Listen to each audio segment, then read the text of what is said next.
ఆత్మహత్య కారణమైన వీళ్ళు ఇవాళ ఆర్టీసీ గురించి మాట్లాడుతున్నారు. అదే కాకుండా పేదవాళ్ళు ఎక్కేది ఆర్టీసీ బస్సులు. అలాంటి బస్సుల రేట్లు పెంచి ఇవాళ ఆడవాళ్ళు బస్సులలో వస్తే తట్టుకోలేకపోతున్నారు. నేను ఒకటే సూటిగా అడుగుతున్నా, ఆర్టీసీ ఫ్రీ బస్ పెట్టొద్దా? ఇవాళ మీరు వ్యవసాయం చేయనటువంటి బీడు భూములకు, లక్షాధికారులకు, కోట్లాది రూపాయలకు వ్యవసాయం పేరుతోటి రైతు బంధు కట్టబెడితే ఏ పేదోళ్ళైనా రోడ్ల మీదకి వచ్చి మీ ఇళ్ళ ముంగర ధర్నా చేసిర్రా? ఈ రోజు ఆటోలను ముందు పెట్టి మీ అధికారం రావాలని ఎప్పుడు మీరు సెంటిమెంట్లను వాడుకొని ఒకరిని ముందు పెడతారు, ఆ తర్వాత మీరు వెనక నుంచి వస్తారు. ఇది మీ నైజం. గతంలో కూడా అగ్గిపుల్లలు దొరకక డ్రామాలు చేస్తే పాపం వేరే పిల్లలు ఆత్మహత్య చేసుకున్నారు.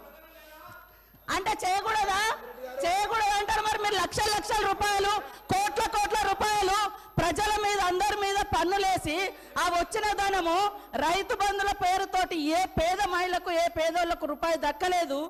కానీ మీరు మాత్రము లక్షలు ఎత్తుకున్నప్పుడు ఏ పేదోళ్ళన్న రోడ్ల మీదకి వచ్చి మాకెందుకు ఇవ్వలేదని అడిగిచ్చేటట్టుగా మేమన్నా రెచ్చగొట్టినామా?